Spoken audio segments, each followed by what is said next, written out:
says that we've been live for 19 seconds, even though I just turned it on. So I don't know how this all works out. I'm going to figure it out. But I had some time here. Seconds, even though I just turned it on. So, well, there we go. Talking to myself again there, Sam. I wanted to talk about the state of discourse. Our ability as a society right now to freely share differing opinions. And it seems that we can't do that anymore. And it seems the majority of my life it's been that way, but it has progressively gotten worse and worse. It's always been there to some extent. I remember when I was in college at a pretty liberal UC Riverside, we could have, let's say, conservative thinkers there, but the ones that we could not have were the bigots generally. I remember there was the second in command to Louis Farrakhan, Khalid something or other. He was scheduled to make an appearance at UC Riverside in like 1990, 1991, something like that, while I was going to school there. And there was a big uproar and it was canceled. But the level in which the cancel culture, as we call it, that most definitely exists, it's so obvious, although a lot of my more liberally bent brethren will say that it does not. I don't understand, but the cancel culture has existed for a long time, and that Khalid guy was canceled outright. Now it happens with basic conservative thought. Anything conservative at all is considered as offensive as racial bigotry, religious bigotry, as it was some near 30 years ago. And that, to me, and I align myself mostly liberal, is crazy. It's wrong. And that's the state of affairs right now. That's what's going on, is that we are forbidding conservative thought. For those of you that know me, I'm not a big conservative thought fan, although I'm coming closer, I guess. And it's situations like this that really gnaw at me and make me very upset at people who identify in the same political category as I do, whether it's Democrat or slightly left of middle is what I would place myself as. In college, I was way left of middle, and I agreed with the idea of making sure that I think Khalid Muhammad was his name, that he would not be allowed to speak on our campus. I identified as Jewish back then, secular Jew. I didn't practice, but the fact that Khalid Muhammad hated Jews and was not shy to express that made me think, like, this is the last kind of guy that we want to have on here. But there are people, particularly as it relates to something like the gender thing and the changing of language, or the requiring of all people to use new definitions, to use language in the way that they want it to be used. And if you don't, to be criminally penalized for that. The idea is pure insanity, and that is the state of our discourse right now. And because of the state of our discourse now, young people, and I'm talking very young people, have learned that they can take advantage of that they can draw a lot of attention to themselves in this cancel culture, but also attention-getting culture, where, like I am right now, I can reach you who's watching this, and I can easily build an audience and get an audience. Young people have learned that they can do the same. And in this era of cancel culture, of you can't offend me, that your language, if I claim that I'm a woman with a beard and you say that I'm not, just because of genetics, that therefore you're evil and I need to shut you down. Kids are learning this. So this was the idea that spurred this conversation right now, and I'll share the screen with you. It's from CNN. Now, CNN was hugely reporting this. Anytime there is any issue of a white person or a white group with a black victim, these places, they just eat it up and they swallow it up as truth. So before, and that is a problem with our reporting now, but it's certainly a problem with CNN. And CNN is my news source of choice, believe it or not, to the chagrin of those of you who are likely to watch this channel, because this channel is mostly subscribed by, I think, fellow Christians or people who are interested in religion, but particularly people who are Christian, who generally side more liberal side. I mean, sorry, conservative side. So you'll cheer at me that I'm putting CNN down, because particularly too, this story, as you'll see in the headline that you read, a girl who claimed white classmates cut her dreadlocks, which was all in the news in the last week or so. She admits that she made the story up.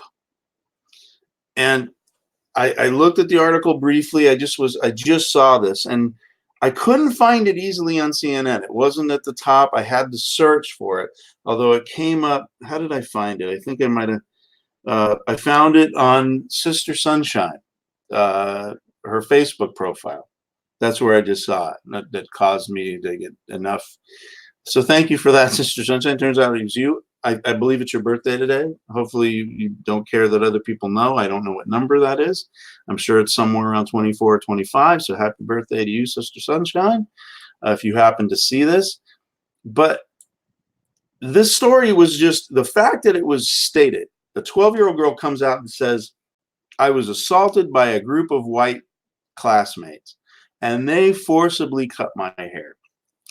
Well, what happened was, apparently she did get into a fight with these white classmates at Emmanuel Christian School.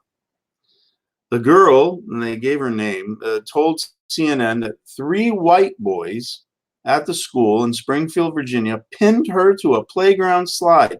And she claimed the boys held her hands behind her back, covered her mouth, and clipped her hair, calling it ugly and nappy.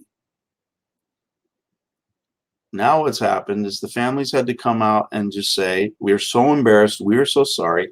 It's been discovered that she made this story up. She said, this is, I think, the aunt. Yeah, it's her aunt. She said that that the niece did have a verbal dispute with the boys, but embellished the stories. Hi, Dale. I see that you're in here. So just apologizing right now, or reporting it right now, and deeply reporting it on the CNN website, because this just came out today. It's not on the main page.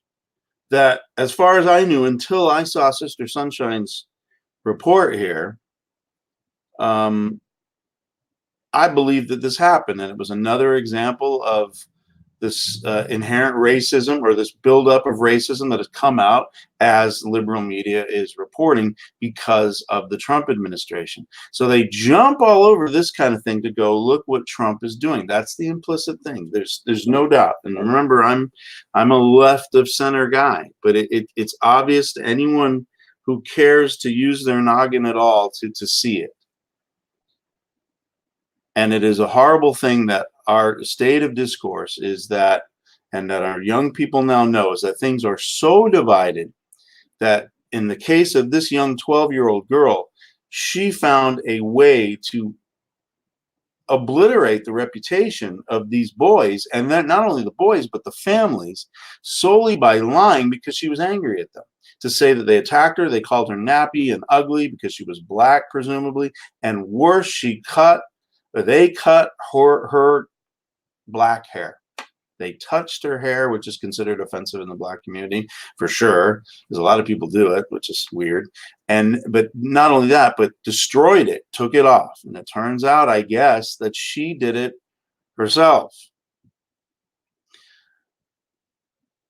To the administrators and families of Emmanuel Christian School, the representative of the family said, "We are sorry for the damage this incident has done to trust within the school family and the undue scorn it has brought to the school." It's a Christian school. So you eat that up too, because then you get the Christians, you get the Christian right, you can align them with the idea of the Trump administration and the idea that there is racism due, and an increased racism due to the Trump administration. It's bad. And it's not going anywhere soon. So one of the goals that I have of this channel, and hopefully we can start scheduling maybe chats. But my hope, which is kind of the same thing that I've been doing with my friend Bruce at Blessed Bible Fight Club, or Hell for Fakes, as he calls it. We disagree. We're on opposite poles of the political spectrum. But the idea is to have the dialogue, to say, like, I see where you're coming from. And for him, hopefully, on the other side, and he has to say, I see where you're coming from too. But I don't go as far as he goes in his belief. He doesn't go as far as I do. I'm not a fan of Donald Trump. But because I'm not a fan of Donald Trump, I don't need to try and create or find stuff to try and convince other people to join my side. And that's where we are. It's all about, let's make up stories. Let's find out something bad that's happened, and let's take it beyond where the facts take us. And then I go to my fellow Democrat, Adam Schiff, right? Adam Schiff, who came out, he's a member of Congress. I guess he's a senator. I'm not quite sure. But he takes the letter that's causing Trump all this trouble right now, that's led to Nancy Pelosi agreeing to pursue impeachment of the president on this letter. And Schiff, as you probably are aware if you're watching this, paraphrases the letter, and paraphrases it in such a spinning manner that it makes it look impeachable. It makes it look like the President Trump, flat out said, pay for play, quid pro quo. You scratch my back, I'll scratch yours. And that's not what happened reading the transcript. Now, I could flip on that if it's determined that there's this big cover up and Trump has come out and had people transcribe the conversation, and it was totally different than what he reported to us. But I doubt it. This whistleblower was probably among many who think that we have an incompetent person at the White House. And I wouldn't disagree with that 100%. And it's only because of the demeanor, the manner in which he carries himself and all that stuff. But we can't take things further to disparage people and disparage a side, to make people evil when they're simply on the opposite side of the aisle. And that is the state of our discourse. So I start this little hangout in hopes that, plan something in the future that I hope that we'll talk about some current events and things that are going on, and that we can do so in a constructive manner, sometimes maybe being a little bit contentious. Sometimes these issues, they bring about contention. That's just the way of the world. But in a manner in which it's respectful to the opposing view. Dale, you say, it's too bad more people can't have open political discussion sharing viewpoints without it becoming a screaming match. And it's true. But it's not only that, it's the religious stuff where this started for me here. That's why they tell us not to talk about politics and religion, right? Because you just know that that's rife with emotions for sure. But now the state of our discourse at present is that these emotions have taken a turn. It's emotions on steroids. It's if you say something that I am offended by, and offense is if you say something like gay people shouldn't get married because you believe the Bible says that therefore I have to say you are just an absolutely evil person who needs to be shunned and thrown outside. I can't say that. People who have a religious belief of something, they have a right, whether it's religious or not, they have a right to that viewpoint. And it's a lot harder, I understand, if I was homosexual. If I was gay and somebody said that I couldn't get married, I understand. That's why, for me, I'm on the left side, where once the government got involved with marriage at all, and we have a constitution that has equal protection under the law for all people, it's if the Christian-based government, if that's what we're going to call it, and I know some would disagree, of the day intended for that to be that our government would be Christian-based, and that's what they wanted. Well, they didn't think that through, because the equal protection clause of the 14th Amendment, I believe, you get haven't read up on my constitutional law for a while. If I was taking the bar today in con law, I'd forget that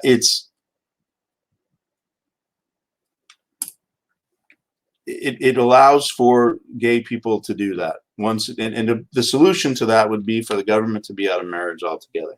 But you see, I can understand if somebody has a position that way, if they feel, and I feel without real foundation, although they would say it's founded, particularly in the Bible, if somebody were to say, that's just how I feel, I think it hurts my marriage. And there's a lot of things that hurt marriage a lot more than gay marriage, personally. Divorce, for one, which the Bible forbids also, but people aren't as angry about that. But just because of that, that's as my friend Sam would say, too coquet, if you're using it as an argument to say, well, your argument is not valid regarding gay people because you don't take that same level with divorce. That is not a solid argument. We need to focus on the discussion, discuss, but be reasonable about it. And Dale says the same applies with discussing religious views. Totally. And that's why I love what Jesus says about people of peace. And that's what I hope will happen in this discussion here eventually, is that there'll be people of peace that come here. And if you cannot be peaceful, if you cannot be respectful, then you just cannot participate in the conversation.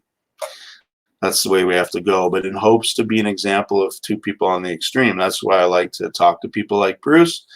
And I like to talk to people on the other side, but I have, my own father he's one of those that believe he's on the right, far right, didn't used to be. He believes that those on the left, and my brothers and I are kind of weirded out by it, think that we're essentially evil. He doesn't think that about us, obviously, so he doesn't think that through.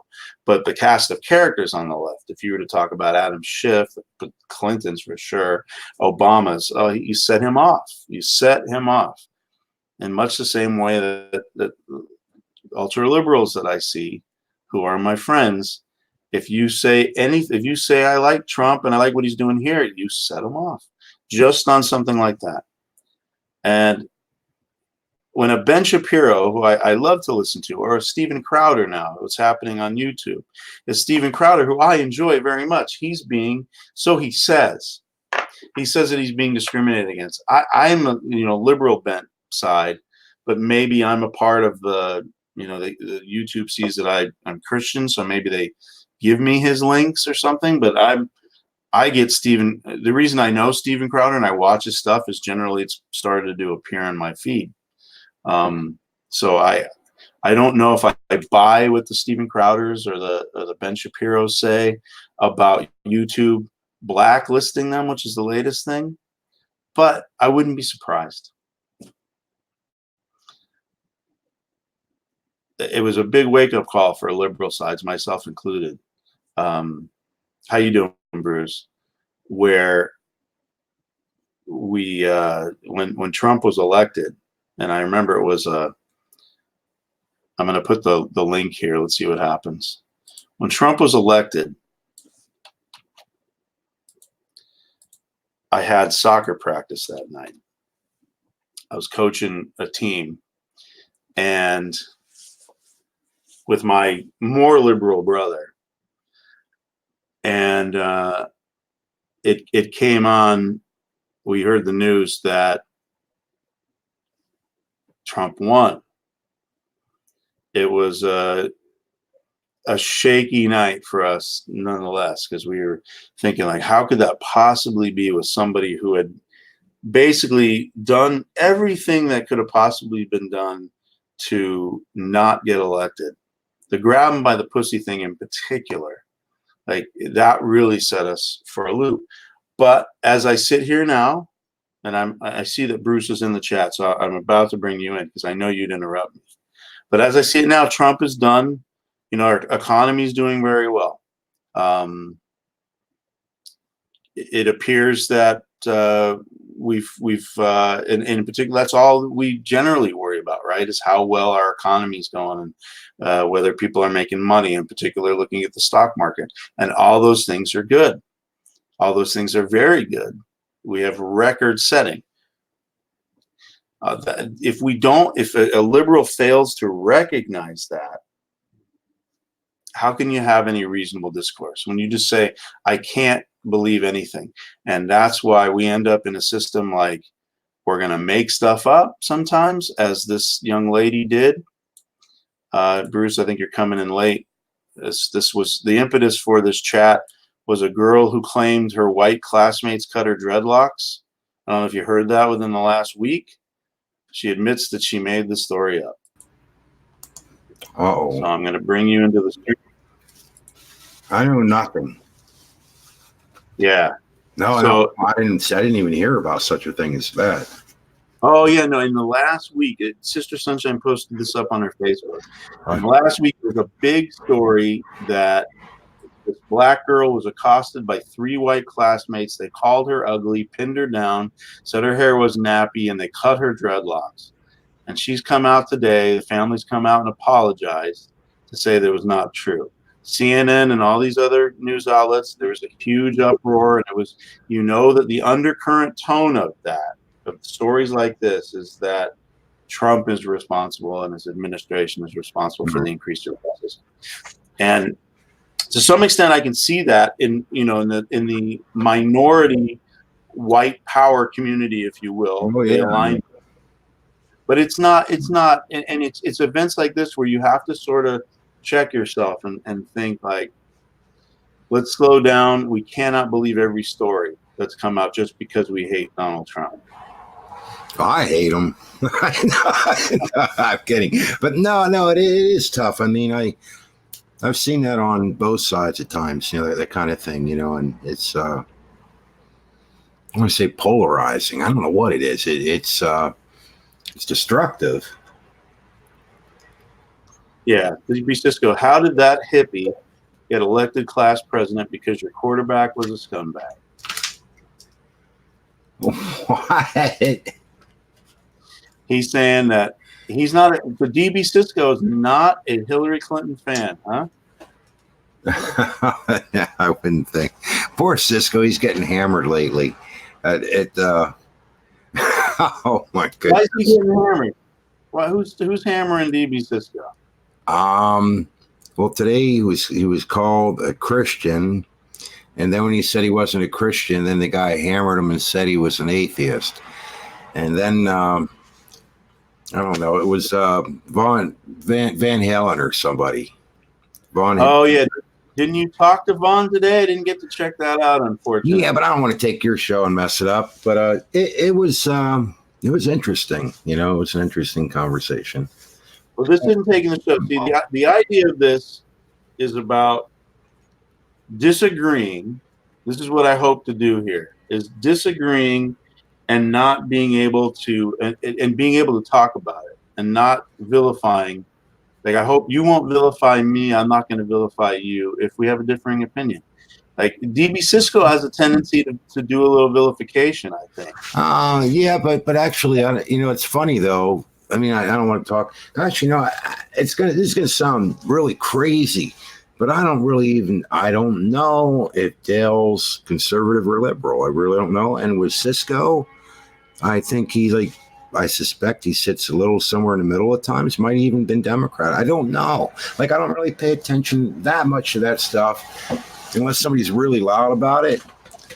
Like myself or you. No, I mean, a lot of people I really don't know. I mean, like, I don't know, and I could be wrong in what I think, but maybe a little bit. What is that? The party is sort of in the middle. I can't think. No, never mind. I'm kidding. What the heck are they? Libertarians. Yeah. Maybe. I don't know. Yeah, DB was a Democrat all his life, and that's interesting to me. So he obviously had a huge, intense hatred for the Clintons. Did you like? I'm curious if DB liked. Boy, the train's loud. I think I'll mute it a bit. No, it's all right. That's hijacking the chat for sure. It'll probably go by pretty soon. But I think, yeah, I've been a Democrat all my life, and the Democrats are doing everything they can. I know I said this to Bruce before, to turn me. The Kamala Harrises of the world and the Adam Schiffs, because what I described with Adam Schiff, you might have jumped in on that, is what he did with the whistleblower memo. And when he presented his version of it in Congress, I guess I didn't see the clip, but I heard the clip, and he must have been in a hearing or something. And he totally turned it so that it sounded like the worst possible thing, but it was not exactly what Trump said. Yeah, it was weird because when he said it, I went like, "Wow, man, that's really bad," and then I'm like, "Wait a second, man, this isn't lining up exactly." I'm like, "The heck's going on here?" And it was pretty weird. Like, I don't expect that somebody would change something that much that they could have sitting right in front of them and read it. Like, I'm like, how the heck do you do this? Well, it's the idea. Like, I saw something. I don't have it in front of at that point. I didn't see. I don't know why. I don't know why I was watching this particular thing, other than I guess I know why, because I was watching some Steven Crowder today, and I got into I love Steven Crowder. I think he's hilarious, even though I don't politically agree with every single thing. I don't like the Young Turks. He's been and they're more politically sided with me. But the way that I watched some of their discourse today, talking about Crowder and talking about Trump, and what they would say about that is, he's just dumb. They'll say that Trump is dumb. They'll say that Steven Crowder is dumb. And there are two things you can't say about them then. I don't care. I think he's not, in the case of Donald Trump, and even in the case of Steven Crowder, their level of tact may not be so great. They might, step on some shoes a little bit too heavily, particularly our president. But for them to have gotten where they've gone, they have to be pretty bright people. Yeah. I mean, Trump's kind of weird to me. I've always thought, like, I didn't see him as your normal running mate, for a political party. It's kind of like, geez, yeah, it's definitely gonna be different. I recognized that. It's been weird, but. I think he's offered some good and some things that I wasn't real excited about. But overall, yeah, I generally agree with most of what he presents. That's it generally, I don't know what more I can look for. He definitely is different than Carter to me, or Reagan, or even Bush, George W. or What are the issues that are most important to you? What? that you would say? What are the three most important issues for you Well, in American society? yeah, a lot of people, they get upset about the idea of making America great again. But, I mean, to me, that's an important thing as far as just feeling good about America. That was something that I actually liked about Reagan was that he, and actually I saw it in Carter, was to, try to feel, I don't know, somewhat prideful, a little bit of who your country is and who the people are around you, and try to work together and try to actually work and make it a better place. That's how I see that. I see that as, we can do things here. We can do things. We can be more productive. I think that actually with the borders, I actually do think that's important. But I also think it's important that people can legally come in, and I do actually believe Trump does allow that. On a third thing, goodness, well, I think he stands strong against criminal behavior, at least that we would see. I know that there's a lot of debate about and terrorism, that kind of thing. He's willing to look terrorism in the face and say, "Hey, this is a problem. We need to address it." I think, and that was one of the major issues for me, I guess. And I think it's very tough. I think it's a really, how do you do that, without getting people upset? I don't really know how you do it. People say, well, it's an attack on Islam. And it's like, well, I don't know if Christians were out, if there were a decent percentage of Christians that wanted to take over and push it as law and make people submit, or else kind of attitude. And they were going into countries where it wasn't acceptable and they were pushing it, then I'd say, yeah, I mean, they'd have every right to say, although I wouldn't like it, to say, hey, these people, they're nuts, man. This isn't safe, and put a ban on Christians. That sounds pretty ridiculous, but I don't know. What do you do, man? How do you fix that? You can't just put a ban on everybody. So what do you do? What do you do? I don't know. It's pretty rough. No, if I sum up with and here's the thing where there's got to be common ground, and there is common ground with me, with you. You basically, if I sum up the three things you said patriotism is really what the first one amounted to, that the idea of American excellence. If we're doing good in what we do well, and the things that we do well, to try to do better at them and try to, work together, yeah, I think that's important. Yeah, and immigration was your number two, and national security is really like your number three. If I try and sum it up. Yeah, I guess you'd say, yeah. And the last two are probably the same, and all those things. I think that I feel the same way, and I understand the frustration with a lot of liberal Democrats and not so liberal Democrats, where there's a lot of condemnation of the American way and things and how they've worked, and that even Obama, to some extent, was there was this idea of sort of feeling guilty about the things that this country has stood for, and rightfully so in some instances. If you talk about slavery and all those other things that we did do, and the civil rights movement, which was far too late, but yeah, I agree. There's a lot of great things about this country, where even in the face of discrimination and all of those things that do exist, somebody who's black or brown or yellow or whatever, or even white sometimes, that you can still find a way, even though it might be more difficult for you versus somebody else in whatever situation you're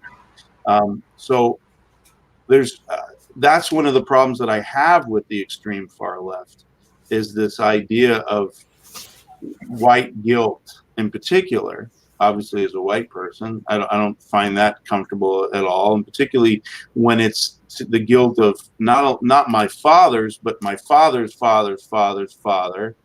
I take that to the extreme. Immigration, I understand too. But that's not really about color, though. I mean, it shouldn't be about color. It shouldn't be. Right. But it becomes that because of the countries in proximity to us. And absolutely. Right. would be black if we were South. Let's say we were South Africa and had the same problem. We wouldn't be worried about the Mexicans. We'd be worried about the black people from up north, right? Yeah, whatever. Yeah. I mean, Well, I mean, not because they're black or Mexican or whatever, just because presumably even in South Africa, although who knows, because South Africa was a pretty awful place. I don't think that, in the 80s and 90s, I don't think you would have a lot of illegal black immigration into South Africa. In fact, the opposite. I think people would want to get the hell out. Stuff's been all over the place. Yeah, it's kind of tough, Yeah, but that annoys me when and that's funny though, because that's one of the things that annoys me about the "Make America Great Again" slogan is that I already think America is great, but I understand why that was attractive to you and other people, because it's starting to get hammered under the Obama administration in particular. Well, I mean, if I understand that things went internet and stuff, but like for me, watching my whole business totally just go trash, and most people I know, their businesses just fell apart. You've got people in China, obviously under slave labor, making stuff for nothing. I mean, we can't compete with that. Japan can't compete with it. South Korea can't compete. Nobody can compete with it. All of Europe, Europe has always had a hard time in the music business, but they managed to do a few things here and there. Japan did, but how the heck? Japan can make stuff. You can't buy a Japanese-made guitar for nothing, but you can buy one made in China for nothing, and you can even buy a copy of that thing made for nothing. That's like, say, Epiphone or somebody makes it. I suspect they probably have a knockoff of that, or I don't know for sure, but I have seen video cards and such that are made by a reputable Chinese company, and oddly enough, they'll have knockoffs of that coming out of China, and you're like, what the heck is going on here? I mean, and you see it with a whole bunch of our stuff, and it's not good. Stuff made in Japan, America, Italy, whatever, man. They make tons of knockoffs, and they're all over, not just eBay, but they're all over Amazon. Even some music stores get them occasionally, and they find out they're knockoffs. You go, how in the heck is this happening? Like, festivals and all kinds of stuff. And you go, geez, I just bought one, so I sort of contributed to that.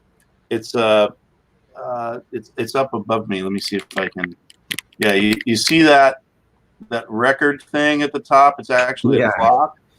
Right. Now it says the Beatles, right? It's a cool little thing where you see the silhouettes of the Beatles up there, and it's right. a neat little thing. I like that. And the guy who is one of the other guys in the office, one of the other attorneys, he goes, "Yeah, I love your clock." And, we just moved, I put it up. I love your clock. I just saw it for sale. He was somewhere, and it was like $450. And I'm like, well, if you revert, I said, well, was it an actual Beatles record? And he goes, yeah, it was an actual Beatles record, and if you look at the back of the record there, it's all in Russian. So I got it. I guess it came from Russia. It's a knockoff, probably the original. I didn't know at the time. It was just an ad that I think I saw on Instagram or something. And I loved the look of the clock, and I got it $49.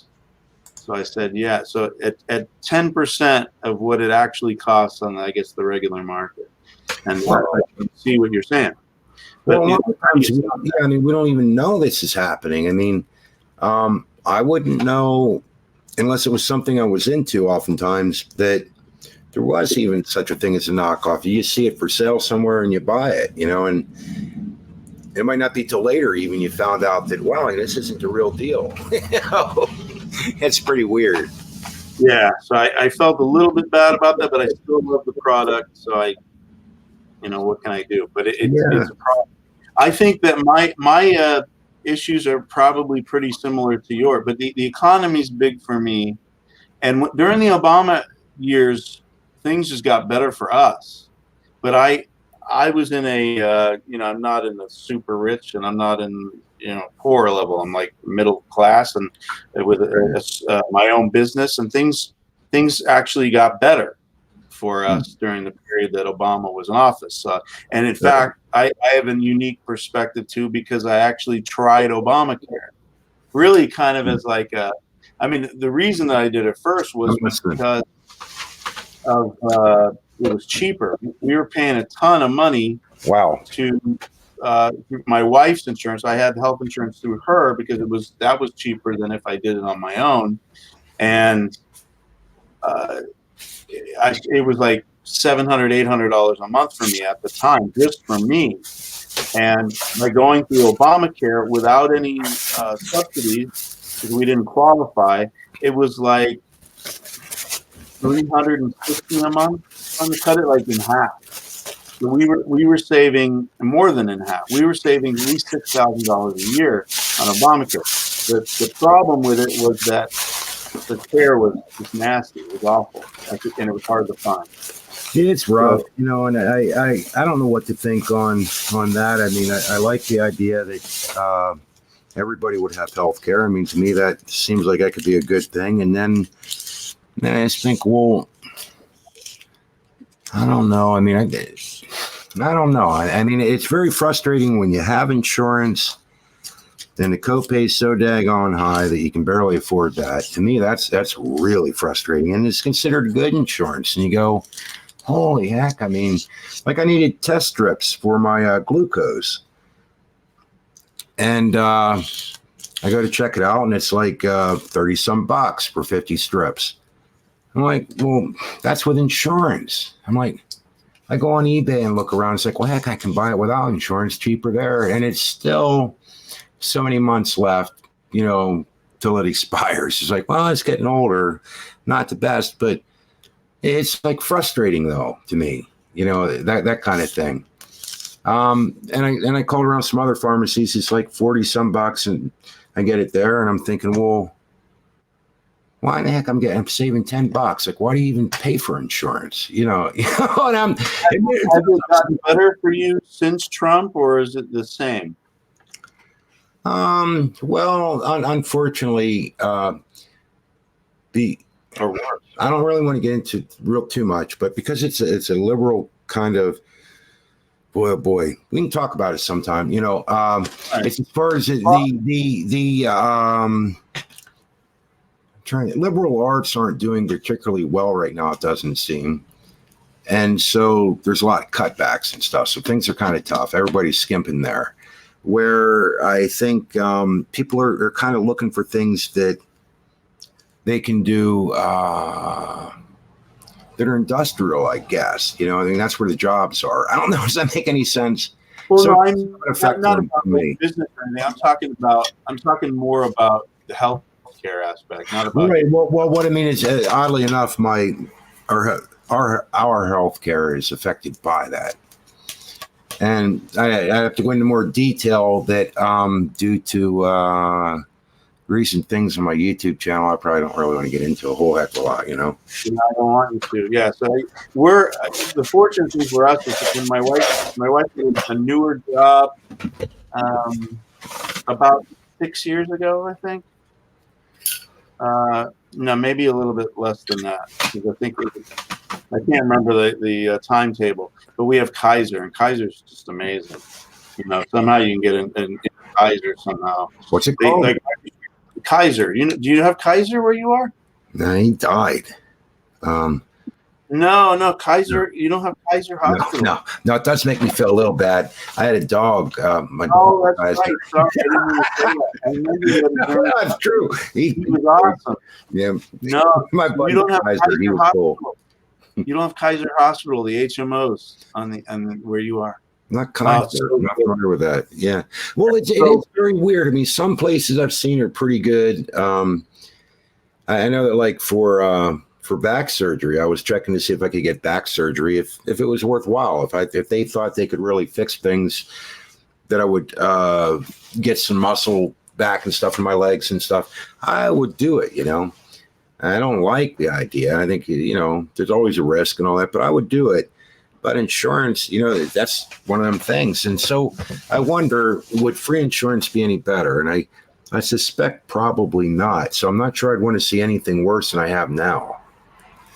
You know, I think it would be, again, it's an issue. It's the reason Obamacare didn't work. there's still room for it to work, except for the fact that Trump just obliterated it by taking away the subsidies. But people have to get on board. And so if you create a nationalized service and there's no choice but people have to get involved, then it would work.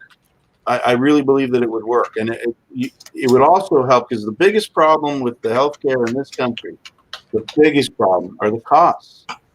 The medical, it's absolutely insanity, especially when you look at what insurance pays. And this is what I do. When you look at what doctors bill, because I negotiate bills. One of the things I do. So for me to tell you about what I think, then obviously you've heard it a billion times over, and probably a lot worse, Yeah. Yeah. Well, I mean, I've seen, you'll see a $500,000 bill that's billed by the hospital, the insurance, and they pay 10 grand, maybe. Well, I'm going to tell you something though, but now you might take offense to it though. But I won't. Okay, I'll tell you what I actually really think, and you can correct me if I'm off, because you know more about it than me. But I do believe that part of our problem is that we're daggone Sue crazy. And I don't disagree with that. That's true. But see, this is how it. Pick this up, because I was sitting near me. This is made by, wait, here it is, made by Husqvarna. Well, no, it's made by Halterfors Brooks. I've heard they might have 10 to 15 people working there, right? They're in Sweden. Well, the thing is interesting. A bigger company, which is still not many, about the same people, maybe a little more working there, they'll sell to the U.S. This company will not sell here. They'll sell in Europe, but they will not sell to the U.S. Well, so what they do, they take a certain amount of them and they stamp the Husqvarna mark on it, right? And Husqvarna is a big company, so they can deal with it, and then they send them over here. And so, competitively speaking, it's a good price for a really nice product that, it's very well made. And so the thing that's frustrating to me, though, of the whole deal is the company can't afford to send it here in fear of getting sued and losing their whole business. And they refuse to send to us because of that. And yet they feel comfortable enough to send it through Europe. And you just wonder, like, what the heck's that to say about us, or am I reading it wrong? No, and that's why there have been laws that have been passed in a number of different ways, particularly, and some of those are really outdated. In California. But I mean, whose fault can it be if you whack yourself in the leg with an axe? How can you sue the, it's sharp,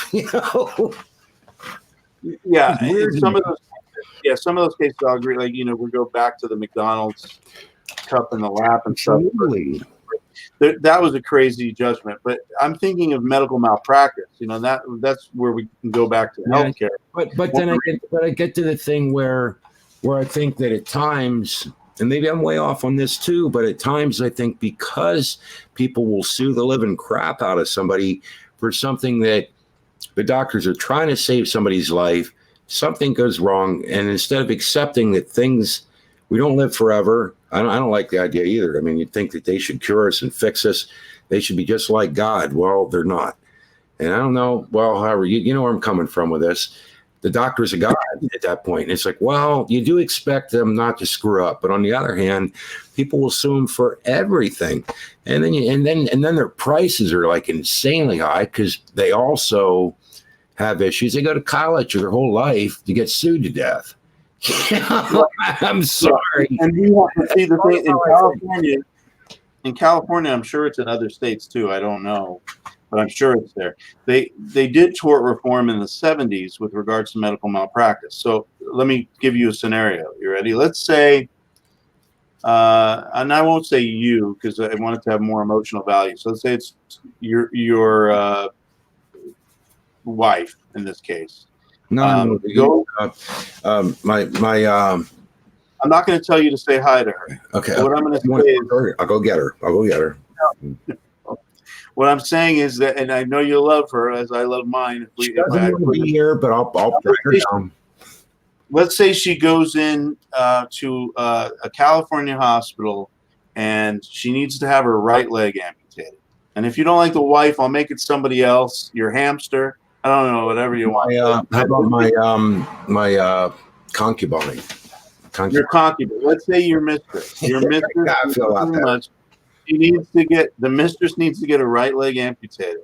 She goes in, and the doctor messes up and cuts off her left good leg instead. Right now, in California, the maximum amount that she can get in general damages, if a doctor cuts off the wrong leg, which now means she's going to have to lose both. She was going to have one good leg, but now can't. She's going to have to get the other one chopped off. The maximum amount that person can get in general damages is $250,000. So let's say that the doctor chopped off her leg and did something wrong such that she bled to death. She died. Your mistress.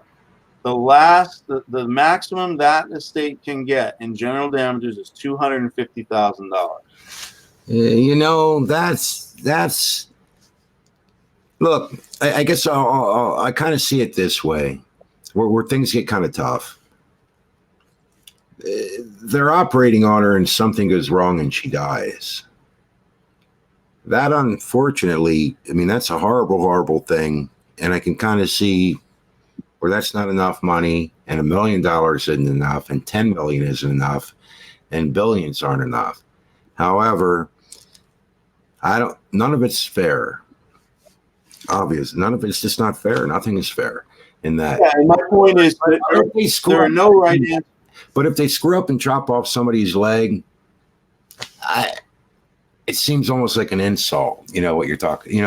That's pretty weird. I mean, if somebody screws up that damn bad, I don't think there's enough money, and they should be canned. And whatever happened, they need to open almost a new hospital. That something majorly straightened out.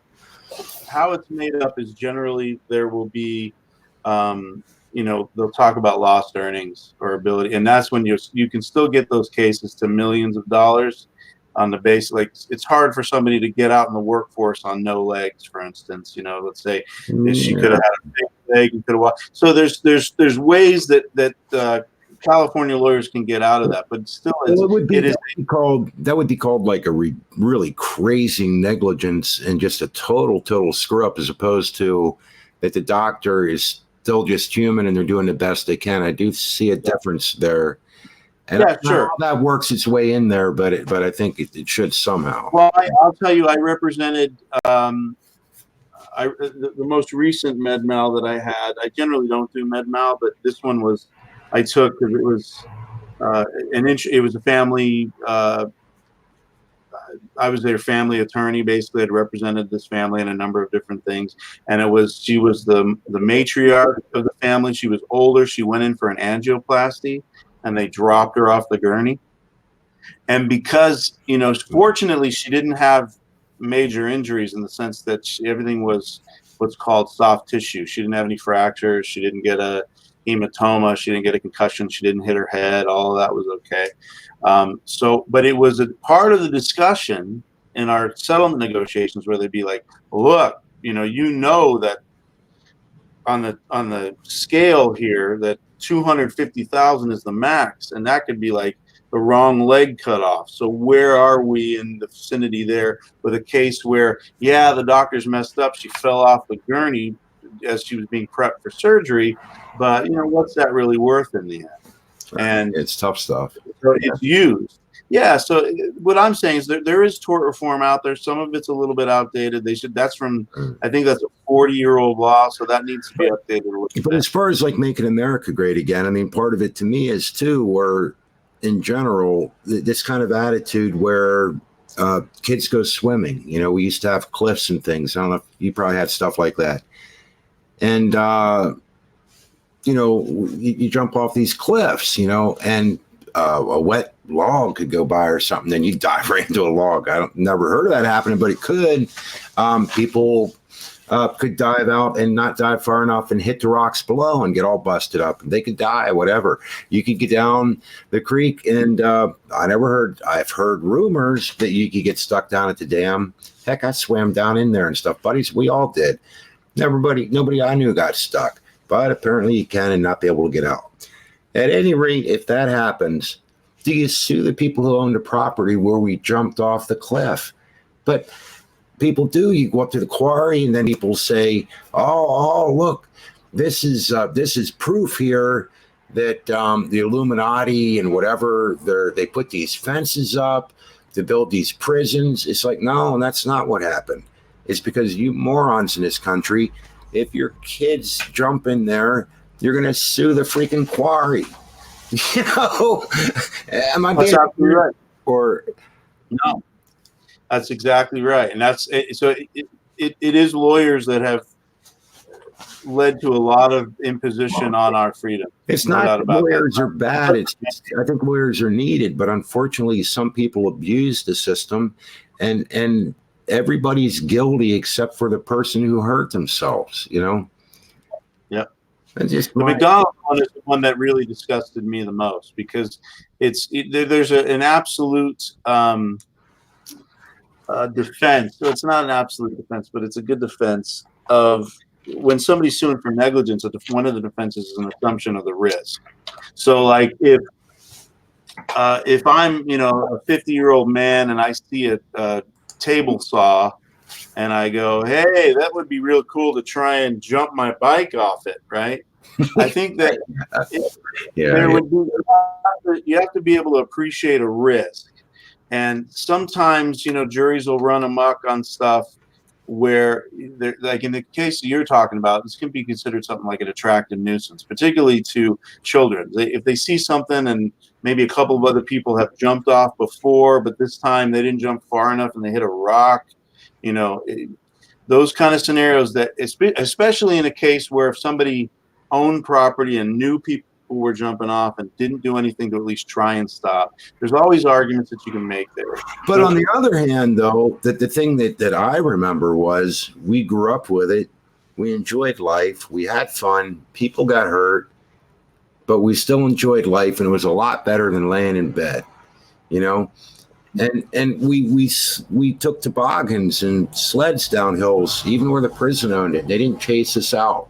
Now they don't have that anymore. And when you go up there, I mean, in the winter, it's shut down. But yeah, we crashed and got hurt and stuff happened. But, dang on it, that was part of living life, To me, I don't think that's a good part of America anymore. It's me. You got people out shooting each other up and stuff for whatever daggone reason. That's not a good part of America. That's not a great America, Obviously, because it's my chosen profession, I can't agree with you 100% there. I think that's not a legal issue, though. They're going around shooting people up and stuff, though. That's not a legal issue. That's just we've gone insane. Well, I think some of what happened in Florida, like we could disagree on this, maybe. I don't know, and I don't want to go too far into it for fear that one of us will be called a racist. But like the Trayvon Martin thing, the stand your ground thing, stuff like that really gets me. That George Zimmerman fellow who got off because he decided, and what was worse was that he was on the phone. He did the right thing, called the authorities, and he said, I see this guy in my neighborhood. He's got a hoodie and he looked suspicious to me. And they told him, they said, all right, you called it in. Now get away. We know. Oh, yeah. On the way. And I kind of remember it. And he continued to follow this kid anyway. And this kid was like 15 years old.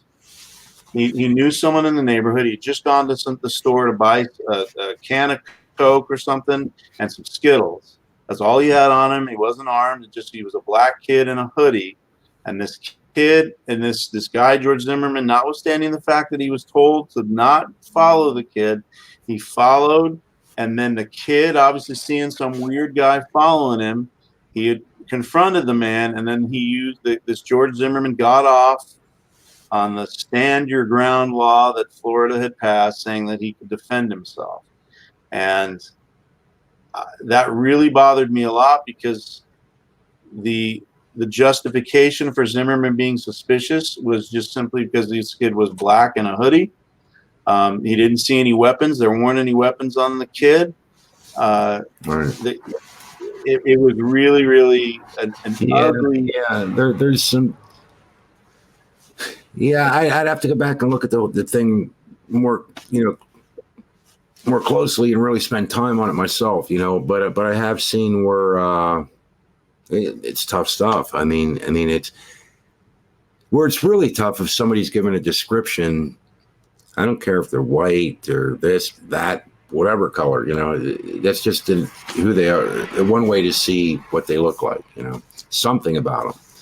And then, something goes wrong and the police have to do something. Then immediately, not always, but oftentimes, well, that's the fault now. That's the problem. This is the problem. And it may be at times. Not saying it never is, but sometimes it's a rough situation. That's all I know. Well, that's why I say, it's very easy because I'm no fan of Islam. I'll say that right now. We talked about this before, and I'm the one that kind of pointed out to you, or maybe you knew that before, so I don't mean to toot my horn and be modest about it. But the idea of the chronological order of the Quran is, it's not beneficial for if we really look at what Muhammad was all about. That being said, I don't believe that every Muslim is like the crazy ones that have done some terrible things in this country, terrorism. You're saying so you see what happened. The whole thing doesn't. I'm not sure I understand. No, I agree with that. When he was a nobody, he was like, "Oh, peace, man, peace, brother." Right. And then he still, but he was building, but he was still under a society that was he was the minority. Peace, brother. And then as soon as he got power, chronologically, it was like kill the infidel. See, and that's the thing. That was part of Vaughn and our discussion today. Was he brought that up, and I'm like, but I don't think all Muslims are following it chronologically. They're not all. I don't believe they're all doing that. And no, and he's convinced they are, kind of thing. And I'm like, no, I don't think that's the case. Well, not yet. I'm glad that you see. That's where discourse is very difficult. When you talk to somebody that's so, for lack of a better term, bat guano crazy, right? I mean, he's bat shit crazy is the right way. Yeah, it's a shame, but yeah, somebody like that. And it's very hard to have a reasonable, and in those cases, I think the discourse is just better not had. Yeah, well, actually, I wanted to have it because they were still they were hammering on the guy. I happened to go over and look over at Channy's thing, and he left a comment, and I finally thought, you know what, I'm just going to ask him if he wants to talk, just see what happens. And what I kind of wanted to go on was the biblical thing where he was saying that that the God of the Old Testament, that Jesus presented the God of the Old Testament as the devil, and I'm like, that is not the case. That is not what happened. What did he say? Well, because Jesus said, your father, the devil, when he was talking to the Jews. But the Jews were the Pharisees, and I guess in some of the scribes, I'm not sure exactly who, but it wasn't the Jews, being Jesus was a Jew in most of the New Testament. Matthew, all but Luke would have been Jews, So I'm like, anyhow, that's his point. And I'm like, well, who do you think Jehovah is? Who do you think Yahweh is? And I had to spend time getting him to understand that Jehovah and Yahweh is the same person. He never understood that, right?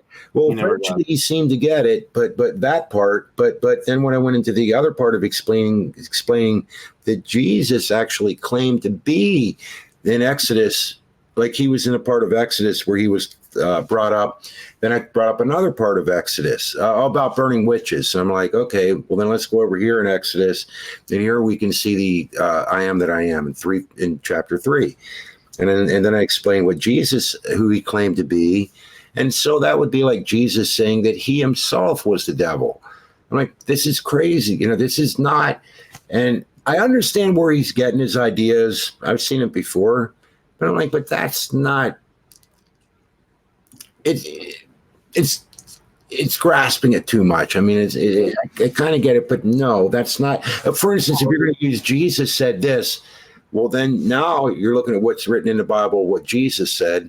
Yet he's saying, well, it's all made up and this and that. Well, then don't grab hold of Jesus over here saying that he was claiming that the God of the Old Testament was the devil, that the Jews' God was the devil. I'm like, that's not what was going on. He was correcting them because of what they were doing wrong, and actually they were going to try to kill Jehovah themselves. Yeah, well, the What's it easiest called? way to get You know, the easiest way to get around that, I think, is it's far simpler. It's he clearly doesn't have an understanding of Scripture, but if you just pointed out to him that when Jesus died, rose again, and then left, there was great debate as to whether they should even present the gospel to non-Jews. So all right. I think it's a crazy notion that Good point. Right. so they all were Jewish. His disciples were. No, that's the thing. But with him, it was so bizarre. I mean, it was so weird. But that's what I wanted to work with because he has done this a number of times. I've heard him do this with people that are Christian, and then he attacks atheists. So he attacks both, and I just go, well, no wonder you're having a hard time, amongst all the conspiracy theories. It's too weird. Oh, I think we lost Rob. No. I'm here. Sorry, I was talking to the cleanup crew that's coming in, which is probably my indicator that I should head out pretty soon. So Well, if it means anything, I'd say we actually got along pretty well considering it. I think so. Yeah. Well, the idea is to start again. The state of our discourse, to close off this video, is awful. It's crap. And I'm hoping that you and I, Bruce, and other people that come in here, we can try and work to change that. Particularly as the next election comes up, to try and sift through the good and forget, particularly the fake. Like, I'm not a big fan. I don't know enough about it to say, but this impeachment process that's going on, for instance, it just seems to me to be much ado about nothing. I've seen the transcript, and there are a lot bigger things they could have gotten Trump on, I think. And this is just, it's again a part of the state of our discourse being so awful that we vilify the other side. Trump, if you're a liberal, has to be evil. And on the other side, if you're a conservative, then the folks like Nancy Pelosi, they have to be evil. And at some point in time, I try not to do that. evil. But like, some people were calling them the squad, and I'd look at that and I'd think, man, it's just kind of crazy. Like, I'm definitely having a hard time with this. But then when I see that there's other people like going in and thinking the same way, I'm like, well, this is definitely not good. I mean, now, like before they had Biden to possibly, like, I don't see any chance for Biden now. It's like, that's my guess. I'd say it's probably not looking good. And I don't know. I honestly, I want to say Pocahontas, and that's so wrong. I guess, what's her name? Elizabeth Warren, I guess. Yeah. And the only reason that's funny to me, it wouldn't be funny to me. I don't like name calling. I don't. But it was kind of fitting in that I think she was saying she was American Indian, and it was kind of like, well, yeah. Well, then she tried to prove it, and then that backfired on her too. So that's kind of funny in a way. But I don't know. Maybe she'd do fine. I don't know. Although not for me though. It's definitely not what I want to see. The sad rock and a hard place that I'm in is the only candidate that to me is the slightest bit viable on the Democrat side is Biden, and he's old and going. He's like the beginning phases of dementia, it looks like, and that's not good because I don't feel comfortable with Warren. I don't think that she carries herself strong enough to lead a country as big as this one. As a representative of a state, I can see that that's good. As the leader of the free world, which is essentially what the president is, I have some issues. I would rather see Biden than her. I mean, but I don't. Doesn't look like it's Biden, mainly because of experience, right? Mainly because Biden is the type of guy, he talks highly, and people on the other side of the aisle, on the Republican side, there are many that talk highly of Biden. That Biden. I can't say I like Biden's ideas, but I can deal with them better, and I think he does try to at least get along. That people can at least work together somewhat. Although lately he seems to be kind of, well, this whole thing now is quite a mess, and I don't know where it's going to go. Yeah, well, in this cancel culture that we live in, that I cannot stand, They're trying to do everything they can to cancel Biden, and Trump is now trying to do that too. I don't know what's going to come out of Biden and his son. It appears that there's nothing there, but that the only solution for Trump and the impeachment thing is to find a way to give teeth to the Biden story. And if he does give teeth to the Biden story, Biden's done. And I don't think there's any way, if Biden is not in this race, you hear it now from this left of center Democrat, I don't think there's any way that Trump loses. Well, I mean, I guess the thing it's kind of weird here, and in a sense, here you went through the Russia thing, which I realize I'm not even convinced that it's completely. I don't know if it's over, but it's the way it should have gone. Whatever. When I don't know enough about it, right? But when I look at this other issue, and also running against a guy where there was all this money and stuff coming in with Biden, and they overlooked it. I can kind of see where he's like, well, wait a second. I just went through all this. What's up with this? Or am I wrong in thinking that way? No, you're not wrong, because I didn't hear about it when it happened some 4 years ago or whatever it was. Right. It definitely didn't make mainstream news, or if it did, it wasn't in there longer than a day or two. So there is something to be said about that. When they talk about liberal media and people say, oh, there's no such thing, then you could just point to something like the Biden situation and say, when did you first hear about this? Was it now? Was like, as in my case, I mean, like I said, I may have heard about it, but it definitely didn't have teeth. So it's not something that I felt that needed to. It wasn't pushed on the major news networks like heavily at you, and so you're kind of like, well, I can kind of see why. Not even Fox, right? Did Fox ever address this 5 years ago? Maybe they did, but it was a short period. Yeah. I don't watch Fox. Yeah. Yeah, it's weird. So, I don't know what to think. You're right, and you're wrong. I mean, there's a lot of stuff that has teeth there with Trump and the Russia stuff. But like, as I've said to you in the past, if the shoes were on the other feet, there's no doubt that Democrats and the Democratic National Committee would have taken whatever information that Russia was going to give them in order to disparage Trump. For instance, if the grab him by the pussy comment was something that he said to a Russian ambassador and the Russians gave that over, the Democrats would have eaten that up. They would have leaked it somewhere and acted like they were innocent of it. There's no doubt in my mind. That's just politics and the way it works. Right. And so that is collusion. But the thing is, it's not illegal.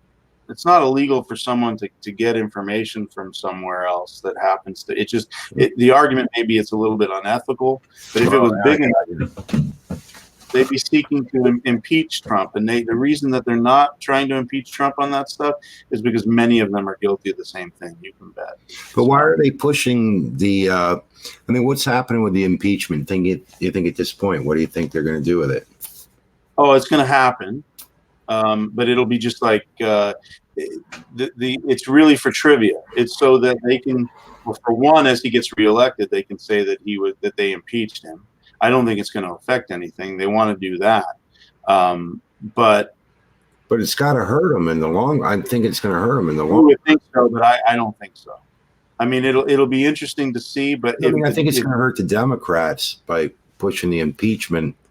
Oh, for sure, because people like you are going to dig in deeper. You're gonna support Trump even more so because now. Actually, yes and no. If they nailed him on something that he really did wrong and it's absolute, then no, I wouldn't vote for him.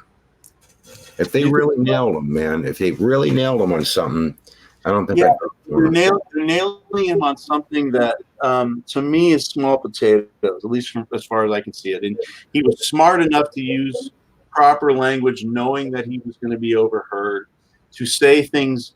He never went to the quid pro quo kind of thing that they like to say. In other words, pay for play, or, you scratch my back, I scratch yours. He never went that far in the transcript that he's provided. And the Democrats are trying to make it look like he did. And yet we know that Biden actually did do that. Well, no, we don't. I don't think we do. Didn't Biden come out publicly and say that, if you do this, we'll do that kind of thing, or if you don't do, I mean, wasn't he pretty open with that and actually talked about it? Somebody in the chat can correct me, but I don't think so. I don't think he came out and said, because that would make Biden look really bad. Well, I think in the deal of getting rid of the lawyer or somebody, or not lawyer, whoever was dealing with the issue with his son, I thought that he gave some type of deal there or something. Maybe I'm wrong. Well, we have Sister Sunshine in the chat, and it's hello, sis. Today is an event. Am I allowed to say it? You can thumb up or thumb down. Oh, sweet. I believe it is some lady's birthday today. Yes. Oh my God. Happy birthday. Yay. I am 51 years old. 43 years old. Oh my goodness. 43. You don't even look 43. 51. I'm on my way. Are you? On my way. Yeah. I'm a 69 baby. So Yep, it is my birthday. You are getting old, though. I mean, you're looking good though for your age, I have to admit. Oh, well, thank you. No, I mean, Rob. I mean, 59 and 43. I mean, I didn't hear. No, I'm not looking like my wife looks good for her age for sure, because she's the same age as you, Sister Sunshine. She's 50. Oh, there you go. Yeah, when I'm holding her hands, they're wondering, sadly, what service I used online for a mail order bride. It'll only get worse. Yeah, I know. Definitely. And they won't listen to me when I say that I met her when I was 13, and I looked, and she was 14, and she robbed the cradle there a little bit.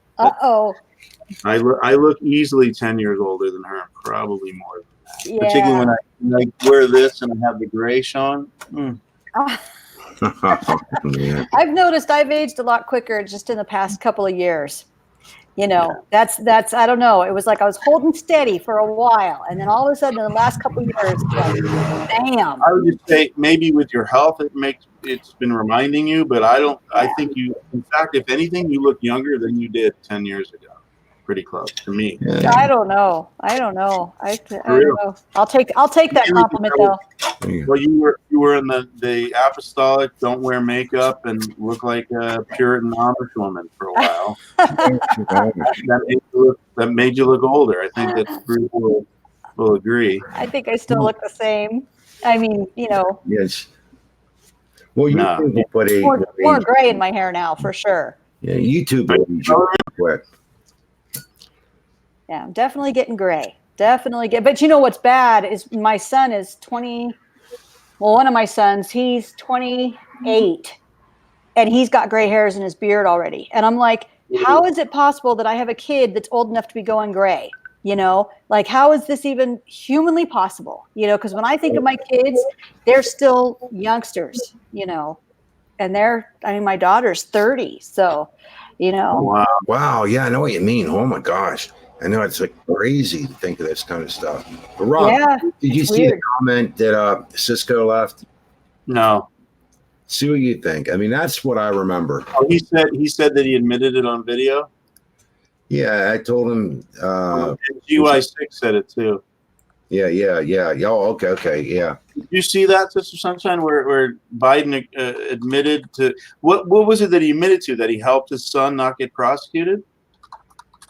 Well, I don't. There's more possibly involved that I'm not absolutely sure of, but he did make this claim that he was bragging about what he said or something about getting this guy taken out of this busting his son or something. I don't know. Yeah. Well, apparently the prosecutor in the Ukraine was investigating Biden's son for something, and Big Daddy Biden swooped in and said, "Hey, you guys want that billions of dollars, you ain't going to get it unless this guy's out of a job today." So, apparently this guy came out and said, yeah, I got fired, on orders of Biden. And it was overlooked. It was pretty well overlooked, and so Trump's just brought that kind of back out in the open and saying, hey, wait a second. I mean, he just went through this whole thing with Russia. What about this? I mean, that's just my guess on what was going on. I just wonder if there's a link to it, because if they said it's on video, I want to see it. I can't find it. I've Liberal media, the liberal Google is hiding it. Well, I saw it on Facebook. Somebody had linked it on Facebook. And you know what? I don't even use Google. I use DuckDuckGo as my search engine, and it's way better.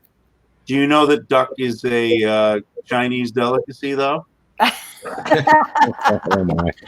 Could be China's way to pass on fake news. There, It duck, could- duck, go. It could be. Did you see China's new thing? They're celebrating their 70 years, and they just announced that they have a missile that can bring nuclear warheads to us in 30 minutes. That's their newest thing. They're proud of that? They say that they could fire it into the United States? Yes. But they claim they won't do it first. They claim that they won't nuke us first. They say that they're the good guys. Did they have a video like the Honorable Kim in North Korea, who actually had graphics that showed like San Francisco exploding and stuff? No. I know. Yeah, no Photoshop goodness from the Chinese. Well, that's good, because that video is pretty ugly and scary. I still don't see the video. Oh, here we go. Thanks, DB. Yeah. Why don't we watch that so I can see for the first time? And then I can't stay too long. And Bruce is already gone. Okay, so this is, let's see if we can watch this.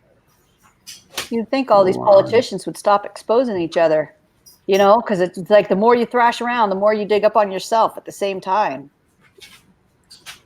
Exactamundo. Let's go to this application window. All right. I love the software. The what? Stream?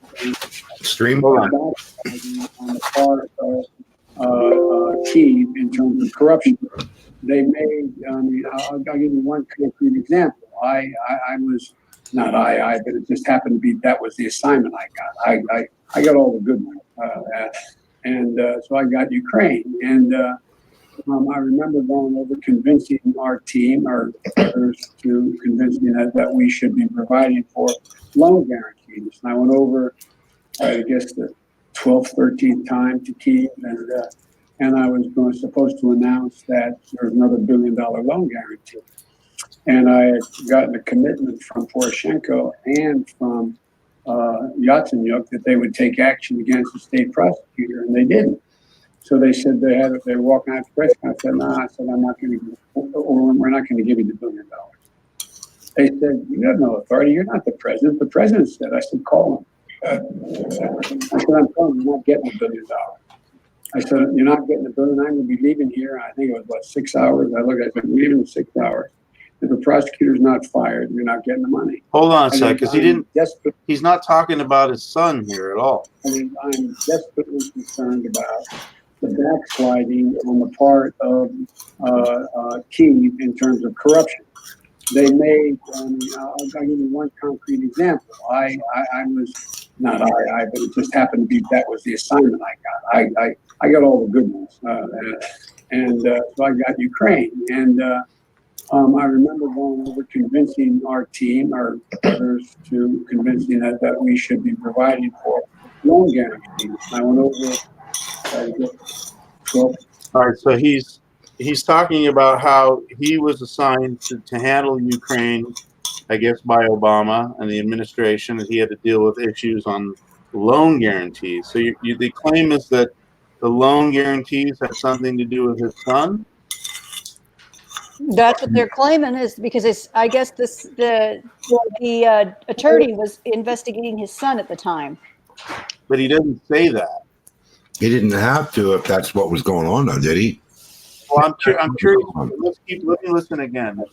I don't know. It just seems odd to me. I mean, that'd be like China or somebody coming over here and saying, you have to fire your Secretary of State within 6 hours or we're not going to give you this loan. Doesn't seem quite right. He's talking about corruption, and I suspect if we listen to this in context, I think this is being used as propaganda. Forgive me, GY6 and DB Cisco.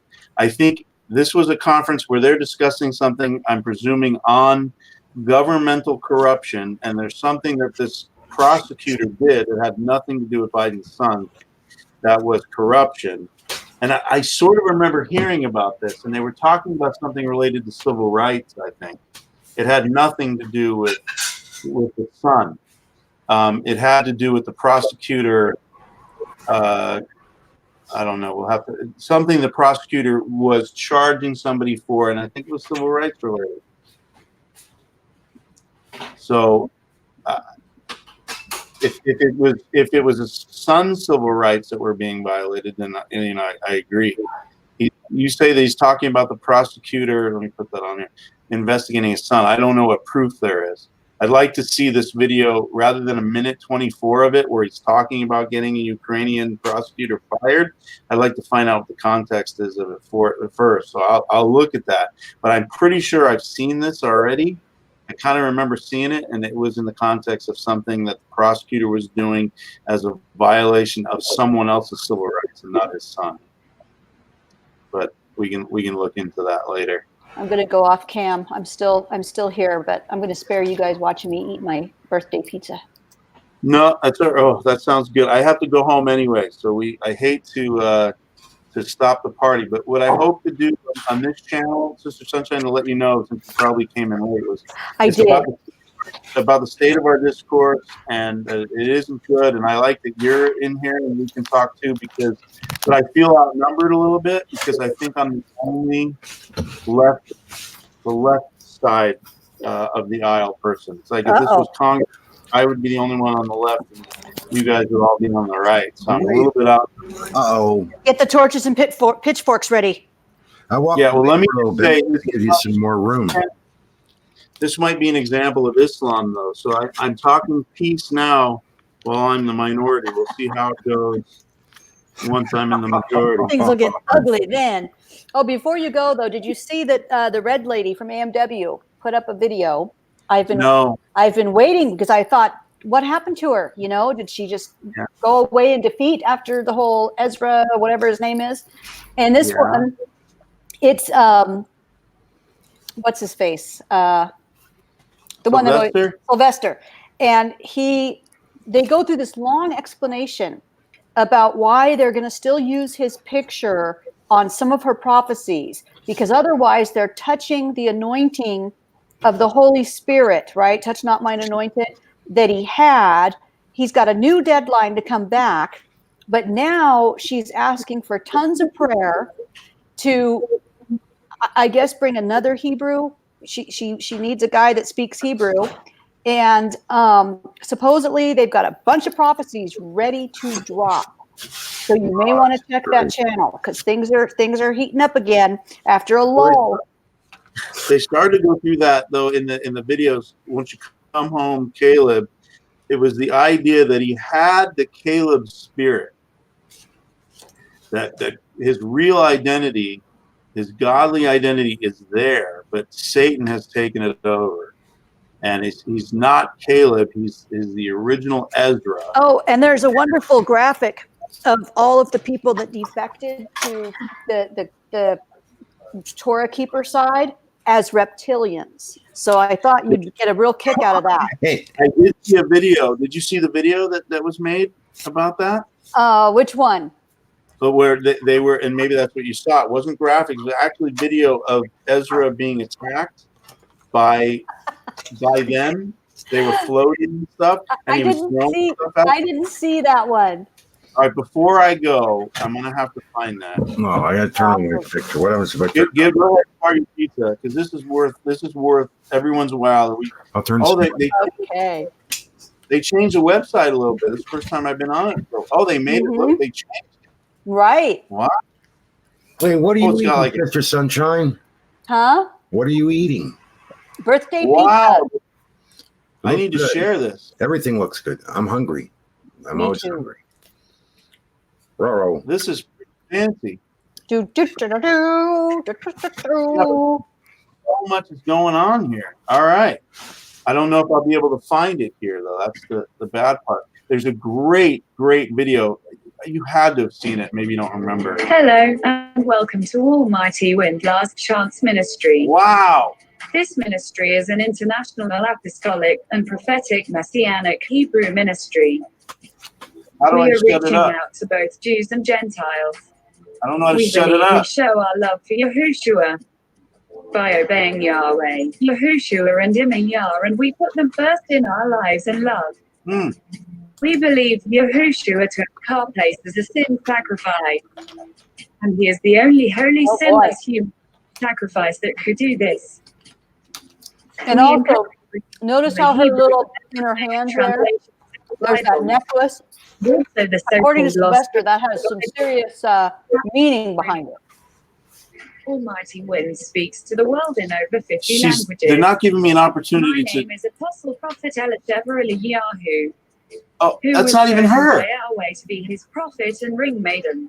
They're using a sound thing. It's not her with a British accent. Yep. Yeah. Wow. No, but all right. While we're waiting, let me unshare this. I'm going to see if I can find it in case I find something a little screwy. But it used to be a lot easier to find. Now they've got sound and craziness on there. But you didn't see, Bruce, did you see the video where Ezra's like trying to kill people? No, but what are we going to do for the in his coven? Saka stuff? Like, what are we going to do now? There'll be no more. Well, I'm not making fun. She's gotten better with her tongue. Chance, you wonder. Well, I guess Sister Sunshine, you probably didn't see that as real tongues, did you? No. I didn't think so. No, there's no way. Well, like I said, it's the same. Well, she's gotten better, but it used to just always be sukkah sukkah kianakata kianakata, sukkah sukkah kianakata sukkah sukkah sukkah. It was that basic format. And I always said I have the gift of being able to translate, and it just said, "I'm hungry. Get me a sandwich." Sukkah was hungry, hungry, hungry, hungry. Kianakata kianakata, get me a ham sandwich. Well, And, she's on a Honda, so I think that helped a lot. Let me see. Ezra attacks. Let's see. A mighty wind. This is worthwhile. That's why. I mean, I know that somebody.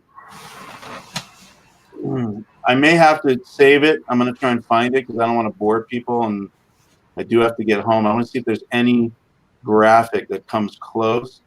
But it's so good because Ezra's sitting there at the table, and they have him graphics like this. And then like Donovan's flying in and Lily's flying in, and they've got and then it looks like a video game. It's so cool. He throws plates at them. Oh my goodness. Yeah, this one is just pictures of all of them looking like something out of that. Remember that show V from back in the 80s? That's what they look like. I think you are seeing like clips of that, like little photo or screenshots of it, but the actual video is the best thing. Right. Never waste a good video. Oh my goodness, you absolutely adore this video if I can find it, and it might be in one. I'm going to see if I can spin in one of her long videos. It might be in the interview that Sylvester did with beloved Elisheva. Well, I want to know about all these new prophecies they're supposed to drop. This will be interesting. Well, she had with Ezra, they were doing like a prophecy a day for like a year. Apparently they have some saved up. Yeah, and that's the big problem is because they have all of these, and now that he's not there anymore, how do they use them? Well, see, that's how they solved it. They're still going to use his picture, and they're still going to put out those prophecies because they're claiming that he had the anointing at that time and that you can't touch the Lord's anointed. So to keep themselves from doing that, they are going to just show his picture. But that does, I mean, seriously, Sylvester talks about it for like 10 minutes, like over and over again. He's not with us, but we're still going to use his picture. It's a new video. It just dropped in my subscription feed last night. I'm kind of surprised though that they don't actually use Sylvester and he would become the new guy. Well, okay. There's hints that might happen because when they're asking for all the prayer and stuff, she says she's humbling herself, and that they're asking that everybody prays that the men of AMW now are going to be her covering, right? She still wants a partner, but that now the men in the group are going to be her covering. So I kind of got that vibe watching that video, that he might be stepping into that role.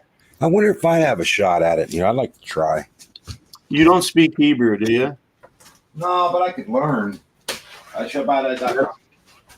That's what she needs. She needs a Hebrew, because that was they're taking applications. That was Yahuwah's promise. That's why this guy was, they made a mistake on Nehemiah. Their God made a mistake on it, but he was definitely right with Caleb, because he was promised. Right, because it feeds into her whole delusion that her and whatever man she's with, they're going to be the two witnesses of the book of Revelation. But she's getting pretty old, so she might die before that time frame comes. But that's her delusion, so she has to have somebody that speaks Hebrew. She definitely doesn't sound healthy. I'll give you that. And now that they have to use a fake voice with a British accent, maybe, that's when you start wondering, she could be dead and we'll never know, because they'll just have the fake voice. No. That's exactly right. And here's one word of rebuke from heaven for Ezra Caleb. It might be in here. Oh, I hope so. I'm only going to look for a little while longer, but it's so worth it. Oh.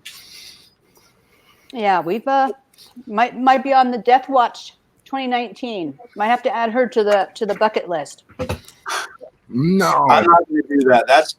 That defeats the purpose of my chat here, which is the state of our discourse, wishing death on the people that I know we already with. saw the Von Helton. I was hoping that it would at least an hour.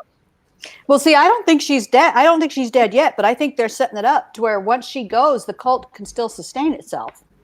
Could be 50 years from now. Right. Or they'll claim that she died and then was raised again in 3 days, like the witnesses. Well, they claim that she is one of but they thought that good old Ezra was one of the two witnesses with her. Yeah, but they're still not blaming him, though. They're still not blaming him as just being a cult stealer.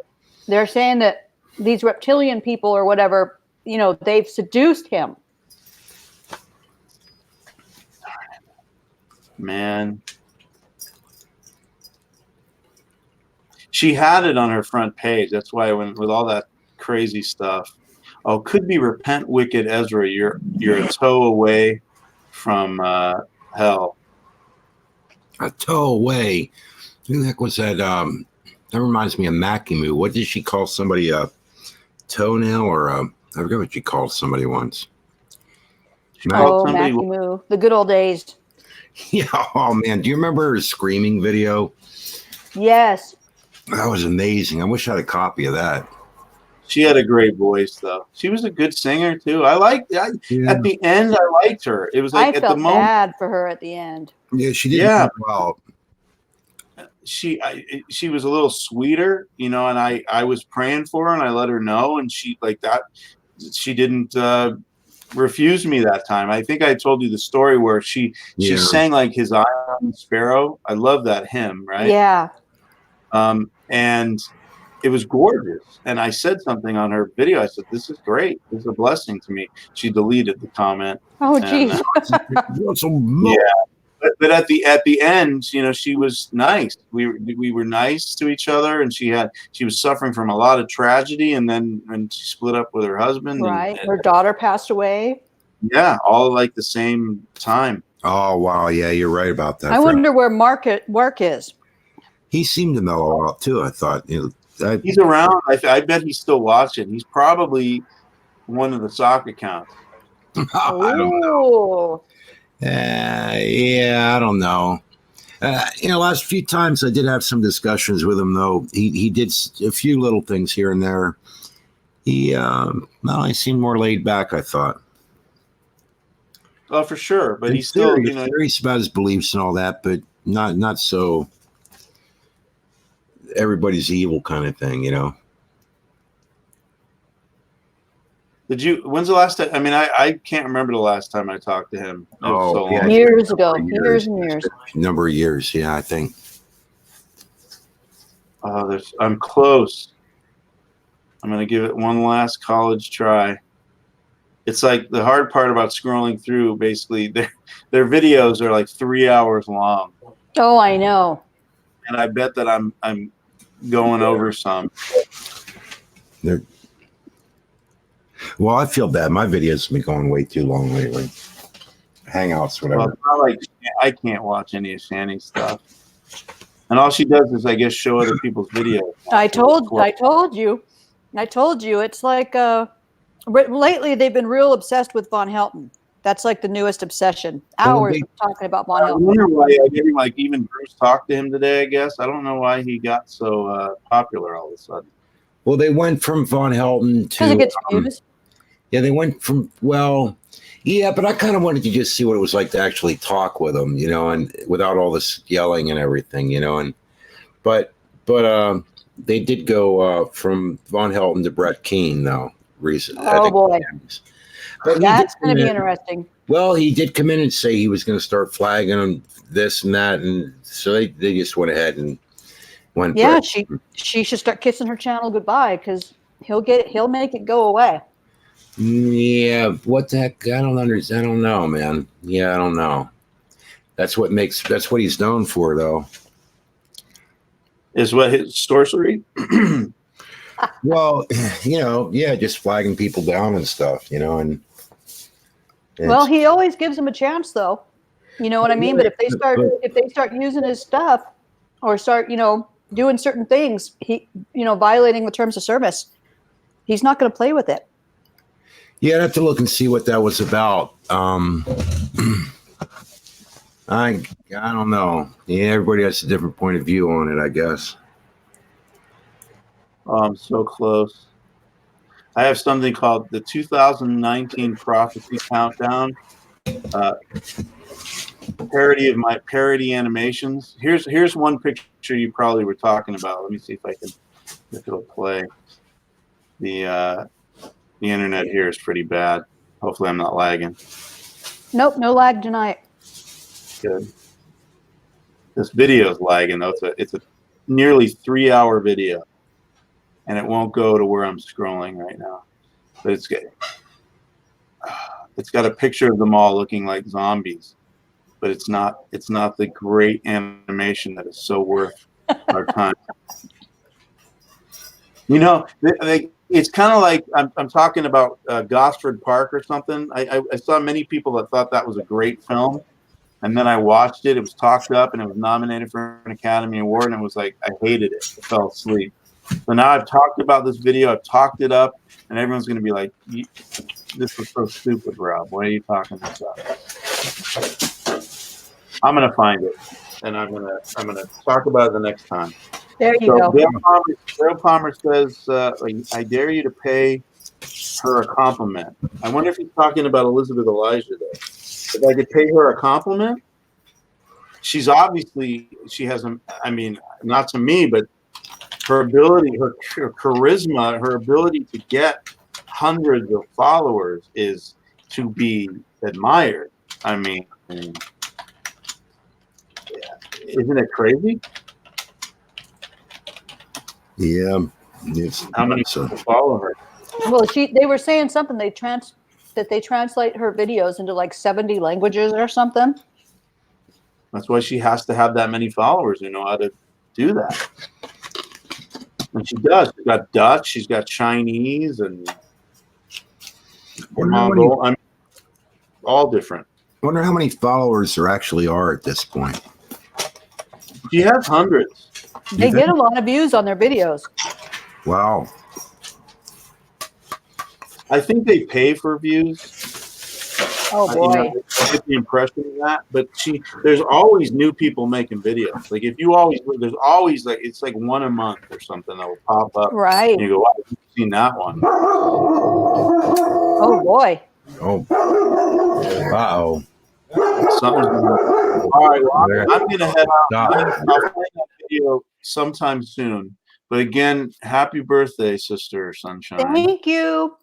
I'll talk to you And guys later. Thanks. enjoy your. Thanks, Rob. I'm enjoying my birthday pizza. We'll talk soon. All right. See you Bye-bye. later. God bless. Bye.